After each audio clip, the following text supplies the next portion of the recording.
I was talking about the laundry because it's kind of like the reason I don't do the laundry is because I constantly mess up the laundry in like one small way, and it's not often a repeat mistake, or sometimes it is. When you know how to do laundry. You're not in charge of it. I do. Well, I worked at. I actually have to say, I know Kaylee won't listen to this. I'm a better folder. Okay. This is what working in retail for like 6 years does to you. But anyway, I can never keep track of where she puts stuff. I swear to God, she has like certain leggings in one drawer. Yeah. And then there's like her other leggings, which are a different weight or something, in a different drawer down the hallway. And then she has like short sleeve shirts in one closet and then longs. Like, it's so confusing. I'm like, why don't you just keep your stuff in one place? So your issue is organizational. Yes. Okay. So my issue is not remembering when to empty the lint trap, or it's operational. It's kind of like, I thought that you empty the lint trap before you put the laundry in. And you do. You do it after is in my household. Okay. And so it doesn't matter. But then I get confused. Well, if you don't do it the same way that she does it, like if I don't do it the same way Jess does it, the system's off, and then like nobody's emptying it because I do it. Oh, at one time she does it another time. So if you guys are rotating, then it's messed up. But there's always like one little thing that I mess up, and she's like, it's almost like I'm purposefully messing up the laundry so I don't have to do it. It's kind of like you show yourself that you are incapable, so then no one gives you the opportunity. Well, there's like some sort of SNL skit or whatever it was, some sort of comedian sketch where she was just like, "Oh, can you do the dishes?" And he's like, I'm just gonna mess it up, babe." And he's just like, "Hey, while you're over there, can you grab me another beer?" Yeah, I think it's like actually when you said it, I could see the guy, the SNL guy, for sure. It. He was the guy that said "babe" a lot, like yes, babe, and he had like a deeper "babe" 100% voice. Yeah. So. What is your main chore then? My main oh geez. Well, I do the litter box.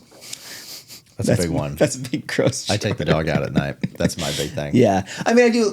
We have a pretty healthy divide. I think Jess does more than I do, because she has higher standards. What was that? What was Tara talking about? The minimum standard of care or something like that. Am I right? Mm-hmm. That's right. Yeah. I think I said that. She has higher minimums. She's like, no, that's not what she said. But yeah, so it was something like it. Yeah, higher minimum standard. Jess has higher minimum standards for most things, which is funny because that's kind of what we're talking about today, Colin. That is what we're talking about, and as per usual, great transition. Welcome to the Compound Growth Podcast with Colin and Wheeler, where we talk all things growth, from financial growth to career growth, personal development to societal progress. We explore how each layer builds on the next, compounding over time to shape who we become. Each week, we break down complex ideas and emerging trends into clear, actionable insights. Because growth isn't just about numbers, it's about understanding the world and our place in it. The information in this material is for general information only, and is not intended to provide specific advice or recommendations for any individual. Investment advice offered through Integrated Partners, doing business as Ko-Fi Advisors LLC, a registered investment advisor. Integrated Partners does not provide legal, tax, mortgage advice or services. Please consult your legal tax advisor regarding your specific situation. Past performance is no guarantee of future results. All investing involves risk, including loss of principal. No strategy assures success or protects against loss. The economic forecasts set forth in this material may not develop as predicted, and there can be no guarantee that the strategies promoted will be successful.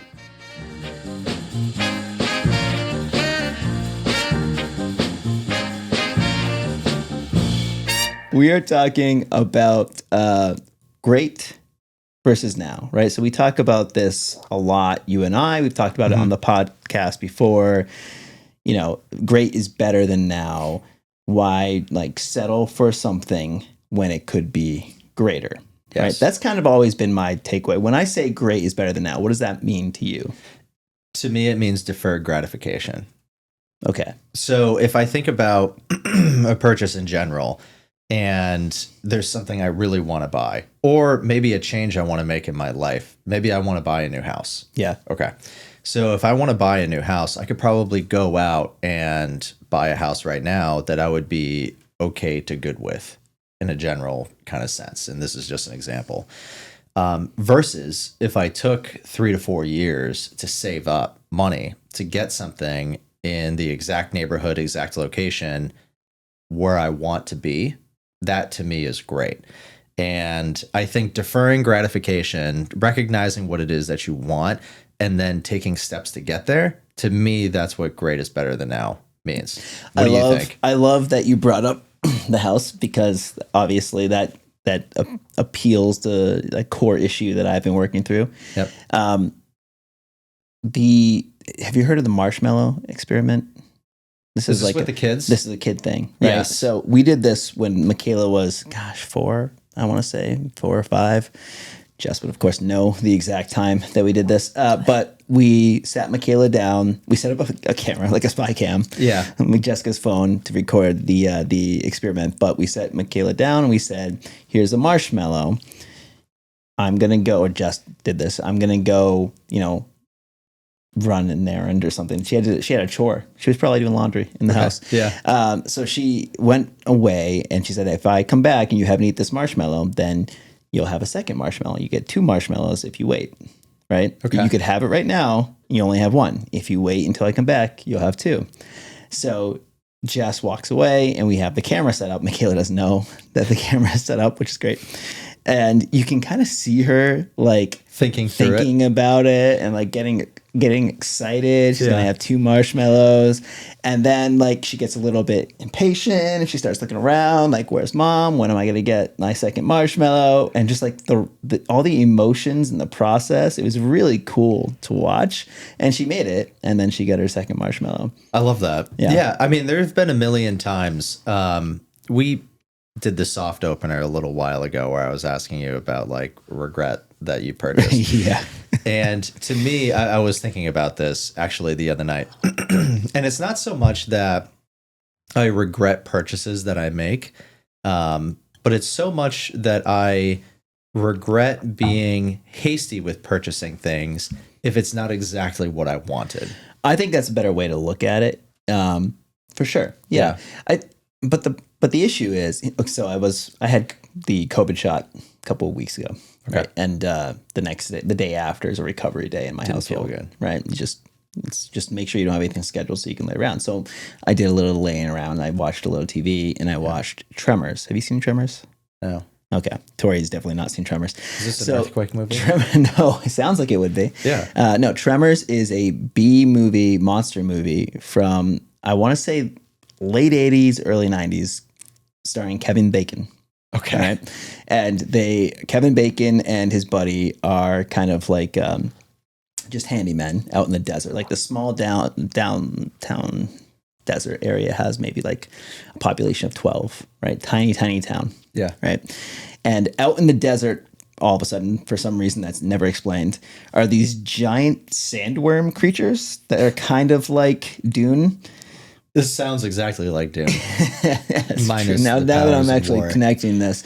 And these worms start like attacking people and eating the goats and eating the whatever. Okay. Anyways, that's a good movie? Not the point. No, it's not a good movie. Don't I would not watch it. recommend Okay. that you watch this movie. It was when I was a kid, it was on USA all the time. So you always watched this movie and it became like it has like a soft spot, which at the beginning of the movie, I'm like, okay, yeah, this is kind of holding up. It's fun. And by the end, I was like checking my phone and so bored. But there's a line in the movie where Kevin Bacon's, I think I got the exact quote. We plan ahead. That way we don't have to do anything now. And it was an interesting way to kind of take that quote of like waiting for the future and avoiding doing anything about it now. It was like the procrastination aspect of it. It's kind of like you can keep putting something off and putting something off and putting something off. And like, when do you realize it's great, or when does great equal now?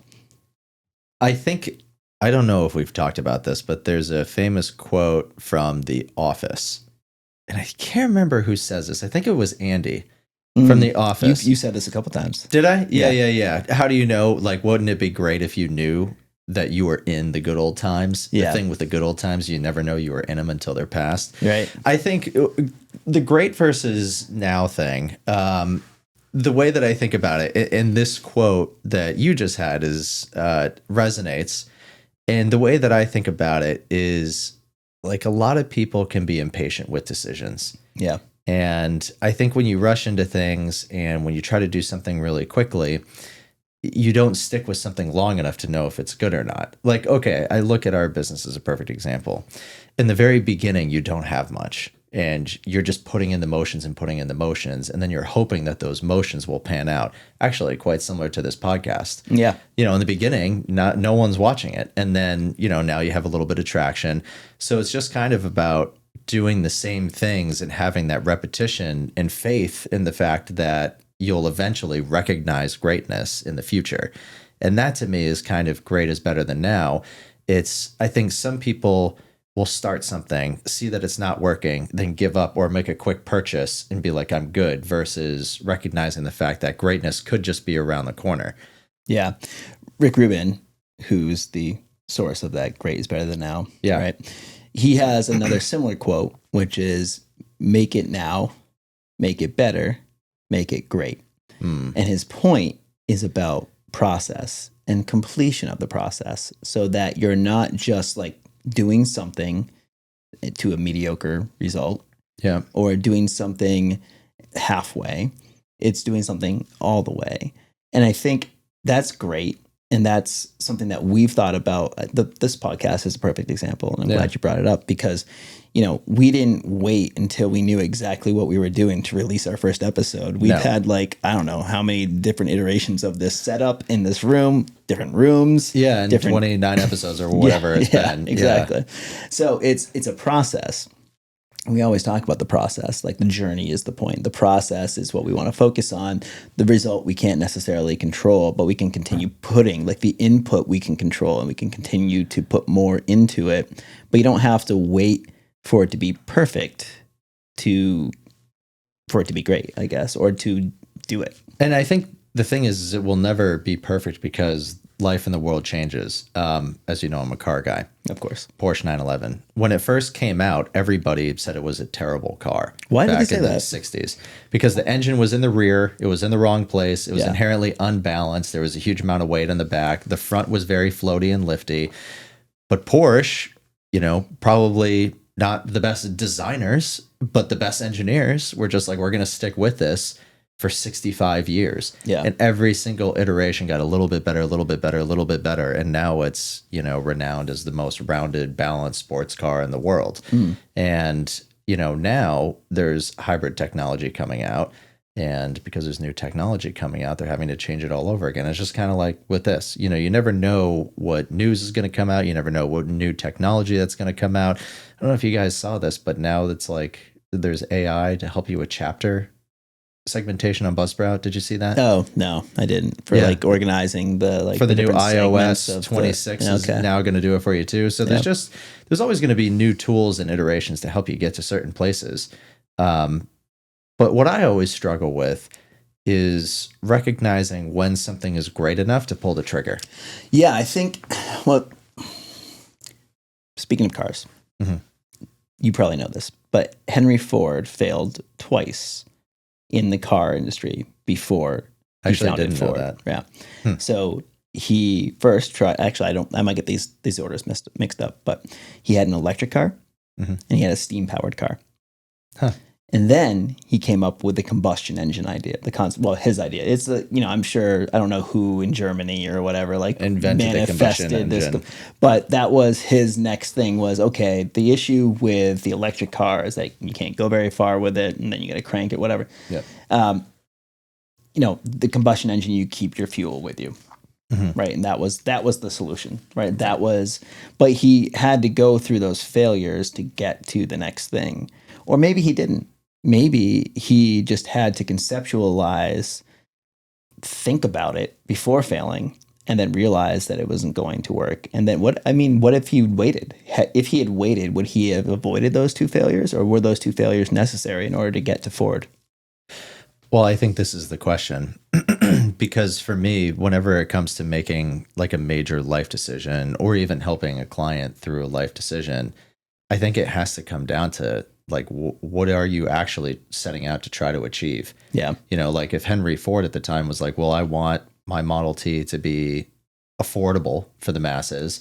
And then I also want it to have some range and be easy to operate. Clearly the first two iterations failed at that, but at least he recognized that it wasn't going to work and then pivoted. Yeah. I think getting back to the when to know if you've achieved greatness, how would you know if you've achieved greatness if you haven't like set out and set those goals and boundaries and things like that with what you're trying to achieve? Does that make sense? It does, but I think what happens is those goals, it's like the infinite horizon situation where like you achieve a goal and then a new goal manifests, like it presents itself. And it's like, we've been thinking because my family, our situation has changed so much on a daily basis, and we keep, everything keeps pulling us further away from where we live, further north in the country. It's, I have this kind of pull to simplify my life and say, it'd be nice if we moved a little bit closer to the office, to Michaela's school, to whatever. And there are options available to us, but I would be settling for any of those options. Mm-hmm. And in the meantime, I'm so focused on that potential outcome that maybe I'm not really focusing on what's actually now great. Like, what if, fair, the commute part sucks, but my home is great. We love our house. Yeah. It's not, I can look at other houses on Zillow or whatever and say, wow, those houses are like really nice or really fancy or whatever. But I love the house that I'm in. I just don't love the location. Yeah. And I never nailed that location. And you brought up location earlier because like I would love to be in an ideal location. Mm-hmm. Is that asking too much? Is that what needs to happen for it to be great? Like, how do we figure, this is like my thought process that I kind of like work myself in a circle, and Jess just watches me spin around and she's like, I don't want to spin around with you anymore. I think you should spin around over there on your own and let me just have some peace. I journal in my Whoop. Does that count? No, does not count. Does not count. I have personally found that I go in circles a lot on stuff too. Yeah. And like eventually you have to break the circle to get to a line. Yeah. And if I keep going in circles, I get mentally frustrated, I get worn out, and then I feel unresolved at the end of it because I spent all this time in my mind going in circles, and then I walk away and I never solved anything. But what's helped me is journaling and getting that remarkable, or just a piece of paper. Right. And I just write down, here's all the things I'm thinking, and this is why I don't like it. This is why I do like it. And then you can start to kind of see patterns in your mind about the stuff that you're trying to solve in a certain way. And for me, like the way I think about my problems is like, what is the end goal that I actually want? And is that the end goal that I actually want? Because sometimes people are like, oh, well, you should do this and this would be great. But then you start to think through and it's just like, well, what would my day actually look like? And maybe that's not what you want. And that's okay. A lot of the times in our industry, I think we're forced to think that we should be the next JP Morgan or something like that. And is that really the experience that you want to have? And is that really the experience you want the clients to have? That may not necessarily be the case. Or like when I went to pick you up today. Yep. I was listening to a podcast. They were talking about the fact that gambling is going to be available on a lot of the trading apps that people use. Like Robinhood, for example, is going to compete with FanDuel. Oh, right? Interesting. Yeah. And so like Robinhood is they're trying to be all things to all people financially, essentially, right? Like if you come up with an idea, they want to figure out how to make it happen. Yeah. And I don't conceptually agree with that. Like, I don't think you should be all things to all people or whatever. It's definitely more interesting to me to be really good at one thing and do that one thing, or maybe a few things, right? Not jack of all trades. With your situation, I know you were mentioning moving and changing locations and things like that. What would in an ideal world, like your perfect end result, look like? Have you thought of that? Yeah, so an ideal world is I would pick up my house and I put it in my office and go to school. That's an ideal world. No, I think the journaling exercise is a really good idea because it allows you to process that type of question that you're asking. And I think when we do this as business owners, we say, what if we do this? What if we do that? And we have to talk through it. And the journaling is a really great way, it seems to me, to like ground yourself in the present just realize what you're thinking now, because so much of what we do is think about the future. Right. It's literally our job with our clients is like Plan for the future. Plan for the future. Here's what's happening now. And then they want to say, well, what happens next? They always want to know what happens next. Yeah. Right? And then we have to like, pontificate and like theorize and like come up with why we think something's going to happen next. But we honestly, and a lot of clients, I hear this a lot, like, we know you don't have a crystal ball. Yep. Just tell us what you think. Right. And there's value to that because we spend a lot of time absorbing what other people think and trying to like, put it together in a package that helps our clients understand and digest that information. Yeah. But I think that what's better for them is to ask, like, why do you want to know that? Like, to your point, like a journaling exercise might be a better question. I'd be like, well, why do you want to know what's going to happen next? Like, what are you worried about? Why are you worried about it? How is this going to impact the decision that you make today? Yeah. I think to do that when it comes to any sort of major purchase is important because it's a big life change. Yeah. Like if you're planning a move or if you're planning a house purchase or retirement or job changing or anything like that, I think it's important to sit down and do that journaling exercise to be like, well, what am I actually going to get out of this? Is the grass actually greener on the other side, or am I inheriting more responsibilities with my work? Do I actually like socializing and going in and hanging out with people with my job, or am I leaving it because like I can't stand my boss, but I would rather have a job doing something else? What are the actual issues that you're trying to solve for? And I think if you can write out all of those issues, then you can identify what greatness probably is. But with that being said, inevitably there are often trade-offs. I think that a thought exercise, like a conversation, I do the best thinking through conversing. Like talking to people helps me process things. I think writing without prompts is hard for me. Just did this whole thing. It was like 100-day journaling prompt, I want to say. And every day there was a different prompt. And she had to take time each day to journal. And sometimes it would take her like an hour, and sometimes it would take her like 5 minutes. Okay. It was really cool to watch her like committed to this whole like journey. What were some of the prompts? Do you remember? Okay. I don't remember any of the prompts.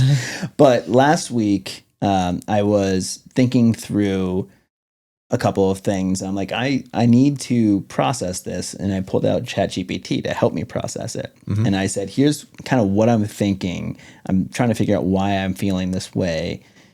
And then it was just kind of like that thought partner back and forth, that collaboration aspect to it, which I know that I've heard like there's some dangers to like going to ChatGPT for therapy. I'm not going for therapy. Yeah. But I think assigning that role, right, for the AI to like help you suss out different points and thoughts is really useful. Have you done this with the house purchase? No, I don't think I have done it with the house purchase. That's a good point. I should try that. You should try it. Yeah. I feel like if I was moving or in the process of moving or considering a move, I would love to use ChatGPT for that and just be like, I'm considering making a move. Yeah. I love my house right now. But here are the problems with life that, I'm struggling with in terms of the location, commute, blah, blah, blah, blah, blah. I want these things out of my next house. Help me come to the conclusion of whether or not I should move and where I should go. Yeah. Well, in talking through this, not with ChatGPT, but with an actual therapist, I realized that some of my core values were in conflict with each other. And that's why I'm having such a hard time with this decision, because what I have right now is a home that I love, a daughter who's very happy in that home that I love, but a very inconvenient lifestyle. Right. And as you know, convenience is one of my core values. Right. So like in a situation, like an ideal situation, like you asked, I'd have a house that I love and a daughter who loves the house that she's in and like is close to all of her friends, etc. And I would also have the convenience of not having to, commute so much. So greatness for you in this particular circumstance, if I'm just hearing this right, would be a more convenient location with a house that you love that Michaela is also happy with. Right. Which is really hard. And that's so in this, I think it's very easy to say, well, it's much better to have great than to settle for now, because we could move into a house that isn't exactly what we want and it would improve the convenience, but my other values would be shaken. Right. Well, I think the other thing that's probably tough too is that like your circumstances are going to change again. Totally. In a few years. Yeah. You know, because she'll end up going to high school and then things could reset all over again. I mean, who knows? Yeah. And her days can get longer. Her days can get short. Like there's a lot of unpredictable variables for sure. Yeah. I was going to say, when we were talking with, I think it was Jess the first time, or maybe it was the second time, the 996, and we were talking through like the struggle of everything. Yeah. You know, when I look through the journeys and like when things weren't great, those are some of my favorite times to look back on, because I think in the moment it feels really crappy to like be grinding out and to be doing all of these things and putting in all this time and not be miserable, but be in a bit of a struggle, but then look back on it and be like, that was kind of actually cool to go through that because it got me to where I am today. I think there's something to that, but there's also the chance that if you hadn't gotten to where you are today, you wouldn't look back fondly at the hard times, because you need to have the good times to say, well, those hard times got me to these good times. That's fair. Well, I thought about that for a long time, and Kaylee helped me get over that because I started a business before, and then it failed, and it was a bad situation, and wasn't an enjoyable time, and I didn't get anywhere because of it. And I was talking with Kaylee about this years ago, and she was just like, well, yeah, but had you not started that business and failed and had to move back in with your parents and pay off all this debt, you wouldn't have moved home. We wouldn't have met. Right. You wouldn't have gotten a job at Ameriprise to try to start your career and do all that other stuff. She was like, if it would have taken off, you would have still been back in Buffalo and all these other things. Well, that's actually more to my point. Like, because you failed, it got you to this great thing. Right. Like, there are some people that, you know, aren't as good at manifesting this. I think one of your strengths actually is that you manifest great. Like you continue to move through. This is because I was listening to The Secret. You listened to? I love The Secret. Okay, so I listened to the author. I didn't listen to the book, but she was talking about, you know, the concept of inviting good things to you, right? And I feel like that's something that you do really well. Thank you.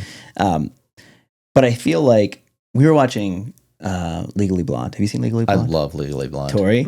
Okay, we got a Tori movie here, guys. All right, that's good. First time for everything. All right, so we were watching Legally Blonde, and she, at some point, like, gets determined, and she gets a laptop. Yep. Right, so she goes to the bookstore, the campus bookstore, and she gets a laptop, and she gets an Apple laptop. Yes. Right, the predecessor to the MacBook. Yeah. And there's a scene of her in class, and she's, you know, typing away on this very colorful MacBook, or not MacBook, Apple laptop, and the Apple logo is upside down. And I noticed it, and I'm like, God, because I'm looking at, you know, Tori's right now, and that Apple is right side up. Like, the person who's looking at it, it doesn't matter what it looks like to you because you're not seeing it, right? Huh. But so this Apple logo is upside down, and it was bothering me. And then Michaela asks, why is the Apple logo upside down, right? So it's obviously bothering her too. Yeah. But somebody at Apple didn't see that, right? And they let that product go with the Apple logo upside down. I very much doubt that Steve Jobs was an employee at Apple when this happened, right? Because he would never... He was probably at Next. Yeah, exactly. Which was a failure. Yeah. But not economically. He made a lot of money off that bad business. They bought him basically out of it. So, yeah. But that's the kind of the point, right? They made this laptop. It was probably great in a lot of ways. But there was this one aesthetically super unappealing aspect to it that they signed off on and let it go, right? And so they didn't hit great. So they didn't know. But Steve seemed to always know. Like, he seemed to be like, this isn't great yet. We're holding off. He's like the opposite of the move fast and break things, right? He's like, we're not doing this until it's great. Slow and methodical. Right. And I think that there's something maybe about that's still happening at Apple now. Maybe that's why their AI is like... behind. Yeah, because it's not great yet. Michaela was like this when she was learning to walk, or when she learns to do anything. She doesn't do it. Like, she didn't learn to walk until she could run. Or like, why does that happen? Like, why are some people more inclined to take their time with things, and other people are more like Zuckerberg running around smashing things and then fixing them? Well, I think I just had an epiphany. Oh, good. I saw it happen. Did you see it happen? I saw it happen. I think I just had an epiphany as you were talking through this, and I was thinking through Steve Jobs, or I was thinking through Porsche, or whatever the thing. I wonder if it's, or even Michaela raising a child. Mm-hmm. I think in order to be truly proud of something, it requires time. I don't know if there's anything that I've done sporadically that I've ever been truly proud of. Because I think in order to be really proud of something, it probably requires a massive amount of effort. Yeah. You know, like I can say, like there have been things that I've done quickly that have turned out okay, but the speed in which I put in is probably the same fleeting feeling that you get when something goes right. Versus if you were to build something or raise a child or do whatever it is that requires a lot of effort and a lot of time and it works out, that is probably more of a legacy. That's something to be proud of versus something that's quick and fleeting. Yeah, I think that's like happiness is something that people shouldn't strive for necessarily because it's transient, like it's fleeting, right? Mm-hmm. That contentment of embracing your reality and embracing your life and looking for the things to be grateful for, etc. Right. Like there's more value in that, and that comes, like, you learn to do that with time. Mm-hmm. But you're right. I think a lot of the choices that we make that are instantaneous, those lead to some of the things that you regret. Right? Yeah. Like you mentioned in the last recording, I think it was. Totally. But I just look at like I don't know what it's like to raise a child. I'll go to Finnegan, my dog. And I think what's like kind of proud about raising something, whether it's a child or whatever, is the fact that there's like so many milestones that you work towards along the way. And those little incremental things over time add up to a big situation. Yeah. And that to me, I think is really, really cool because you can see the progress and the effort that you put in at many different steps along the way.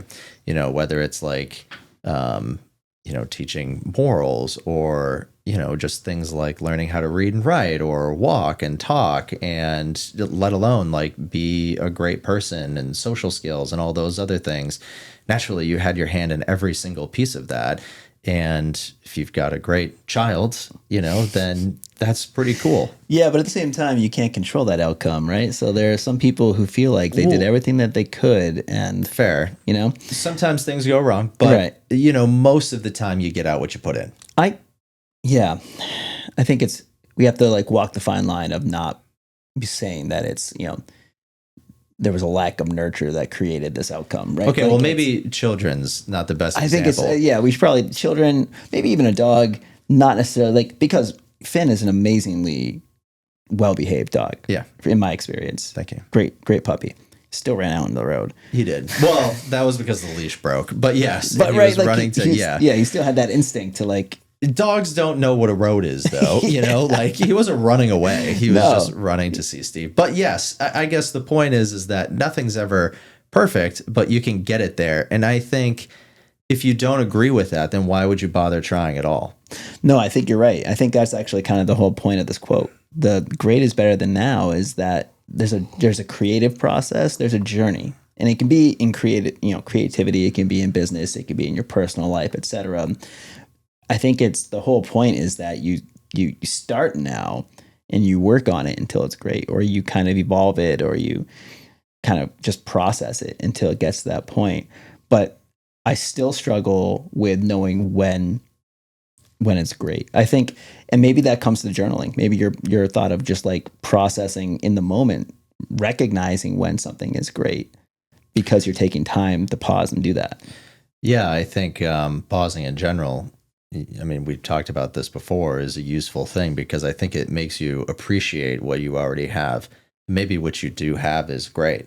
Maybe there's not that many problems. And I think a lot of the times where we have pressure put on us to make a change. Yeah. And I think society will often tell us that something could be better. And I think it's good to appreciate what you already have, because if you don't appreciate how far you've come and the progress you've made and things like that, you're probably not going to appreciate it very much in the next stage either. Thank you for joining us for today's conversation. We loved unpacking Rick Rubin's quote, "Great is better than now," and exploring how it shows up in our own lives. We hope it inspires you to take a breath, trust your process, and make room for great in whatever you're working on. Be sure to tune in next week for a special episode on intentional gifting as we head into Thanksgiving and the rest of the holiday season. We'll be sharing ideas, mindset shifts, and ways to make gifting feel meaningful. Thanks for listening, and we'll see you next time on Compound Growth.